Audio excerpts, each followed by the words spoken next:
Che tipo di rapporto ha nella scrittura con la sua città? Beh, Sassari è la mia città, è diventata la mia città.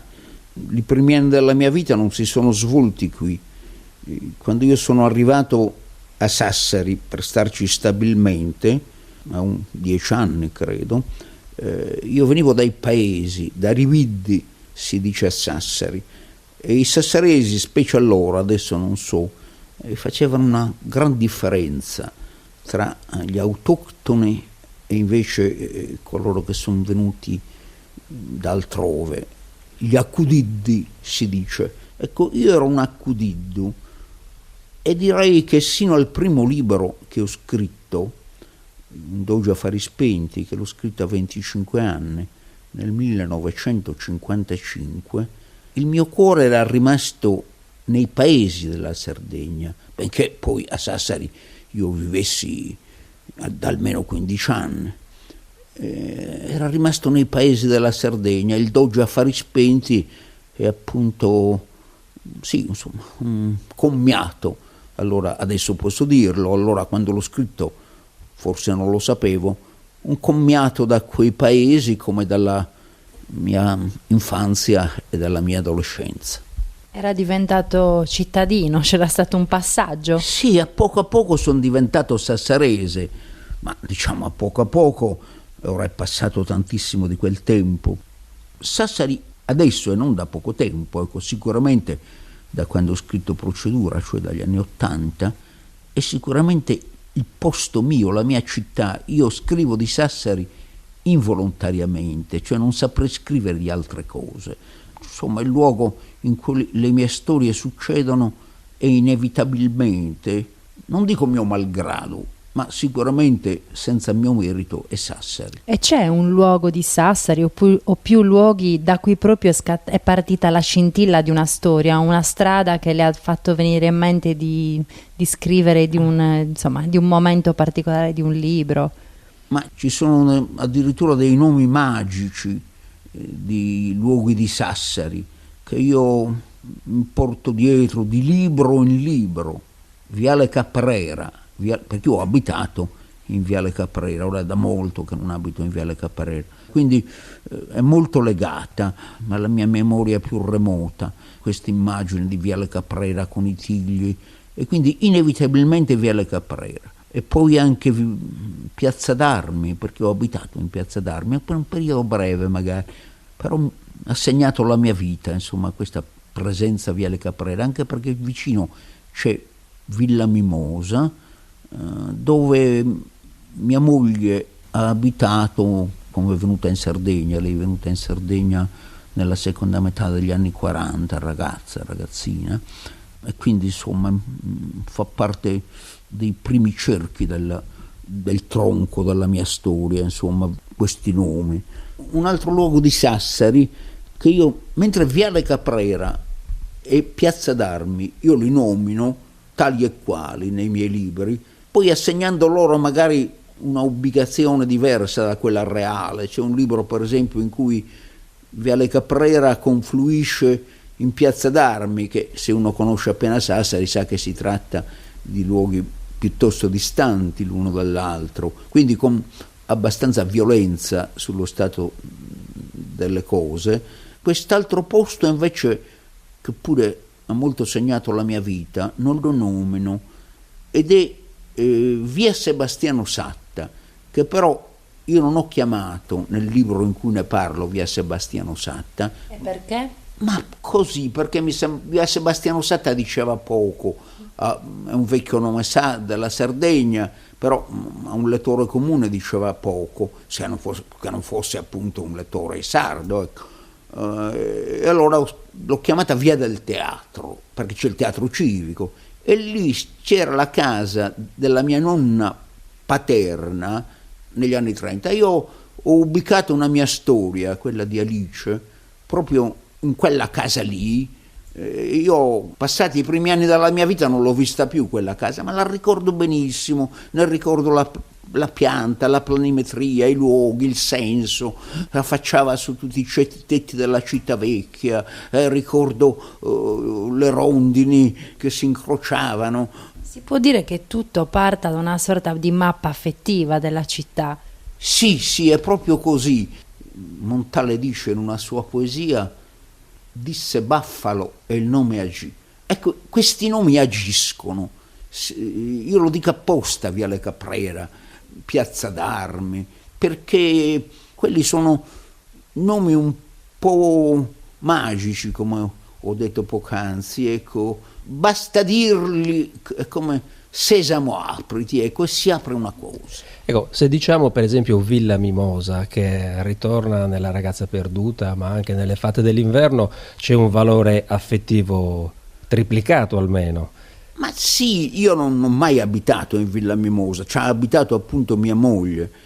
È un nome intrigante, insomma, ecco, intrigante, sì, affettivo, sì, però non è che sia un affetto semplice, perché è fatto anche di disagio, di qualcosa che ancora in qualche modo non finisce di stimolarmi, di pungermi. E d'altra parte così deve essere quando si scrive di qualche cosa, ecco.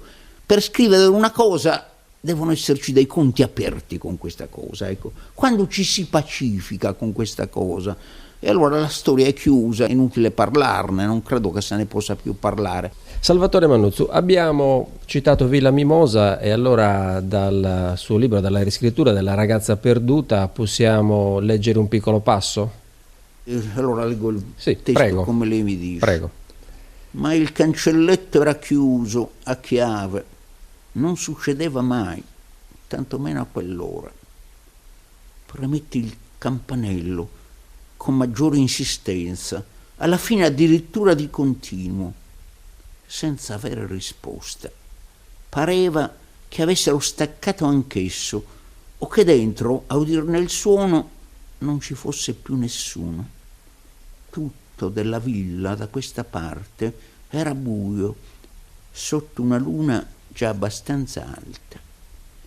Costeggiai la cancellata, sino a Piazza d'Armi.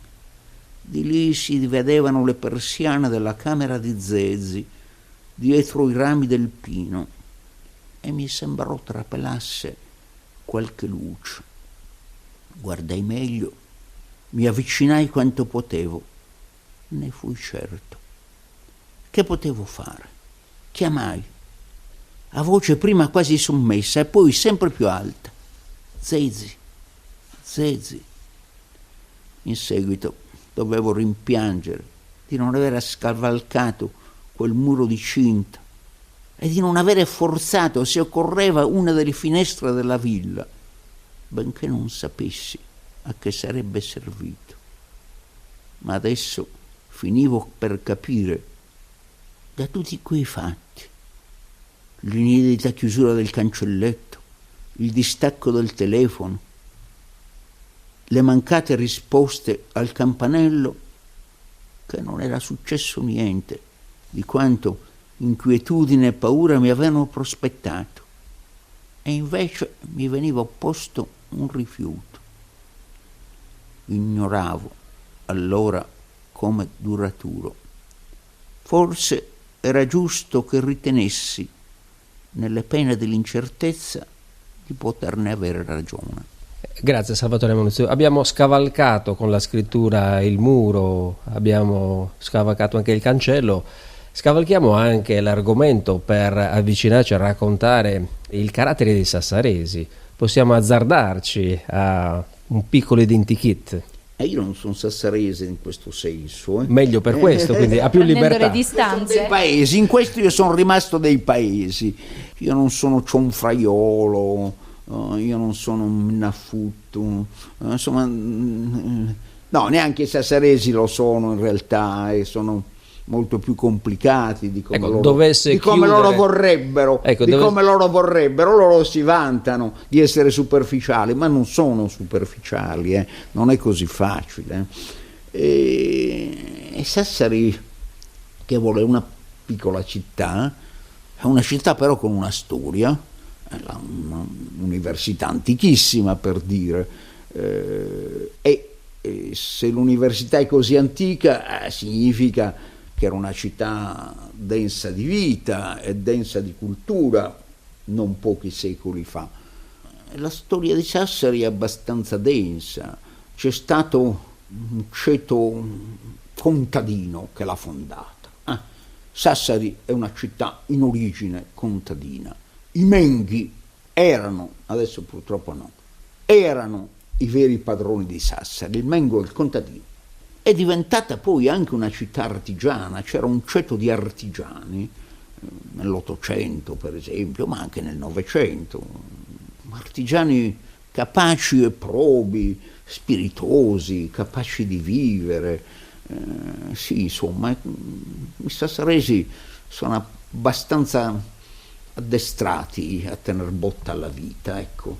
Questo è quello che poi deforma la loro leggenda, ma alla vita tengono abbastanza botta. Sergio, dobbiamo chiudere questa piacevole chiacchierata con Salvatore Mannuzzu. Siamo di domenica, dopo di noi ci sarà la messa. Insomma, mi sembrerebbe quasi un torto non ricordare che Salvatore Mannuzzu ha appena pubblicato, recentemente pubblicato un libro che è sulle beatitudini. Su una beatitudine, sulla sesta beatitudine, beati i puri di cuore perché vedranno Dio. Questo è il titolo di questo libricino, l'editore Lindau, e non è soltanto un mio libricino, perché metà l'ho scritta io e l'altra metà l'ha scritta Goffredo Fofi.